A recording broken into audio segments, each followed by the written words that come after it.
Welcome back. Now, there's a looming global retirement crisis, and as populations age, there will be pressure on labor markets and pension systems. With that said, it's no secret that South Africa has a poor savings culture.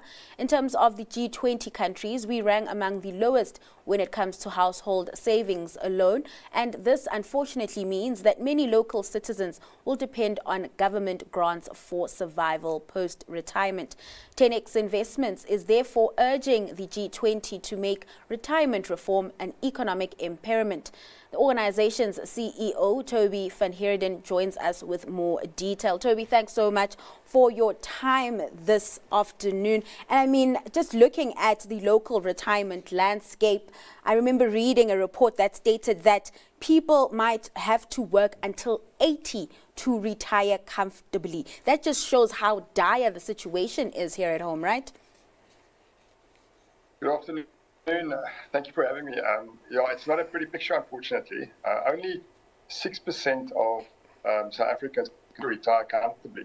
Now, I think it's important that we just sort of put it into perspective. What does retiring comfortably mean? Mm-hmm. It basically means that the day before you retire, the day after retirement, you feel you're in the same position. In other words, if you have to go to the shops and you have to pay your expenses the day before retirement and the day after retirement, you're in a similar spending sort of mold. And the stat says that only 6% of people can actually do that. So the remainder of people that's left, so that's more than 9 out of 10 people will either have to work longer, they'll have to save more, or they'll have to spend less. That's the three options available to them. And how do we compare to our G20 counterparts, Toby? So obviously in the developed world, the US, Europe, UK, you look at those sort of societies, they've got a very big social grant system. I mean, even in the developing countries, like if you look at Saudi Arabia, Korea, China, their social welfare is very well equipped to deal with this. So they're not in as a big a conundrum to us. So if you've just seen recently in France, they've increased their retirement age from, I think, 65 to 68. So it's measured increases, but they've got quite a vast pocket of sort of money that they've left aside for this exact positioning. Whereas I think, No, you can continue.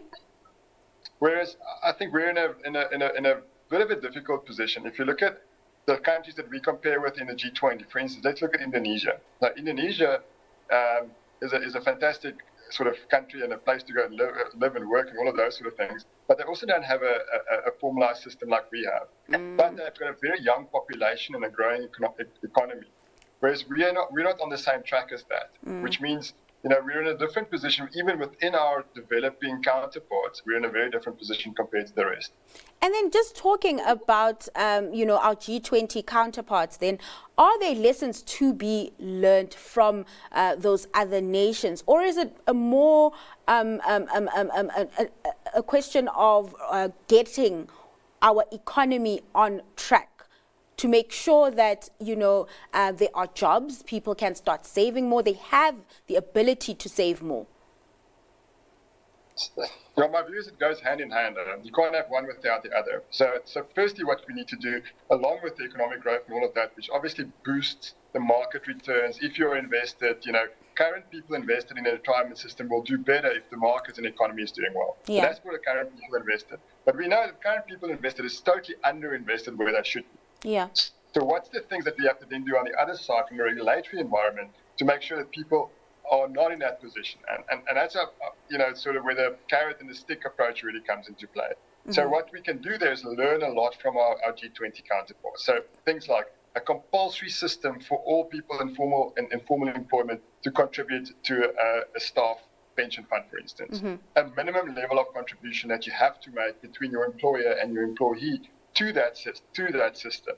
The third thing is then sort of a maximum amount of fees that providers like us can charge, so people don't get ripped off in that process. Yeah. Those are all things that our peers have put into place, along with, of course, then this underbelly of the social security system, or a social security fund that built in as a sort of a catch net for all people that doesn't have to reach that minimum levels of income. Now, Eskom recently implemented the two-part retirement system, Toby, and when zooming in on demographics and seeing who is withdrawing the money, there seems to be concerns about those individuals, with most of them, with analysts saying that most of them won't be able to make up for those funds when they retire, considering their ages. Talk to me about the impact the system is having on the overall retirement landscape in South Africa.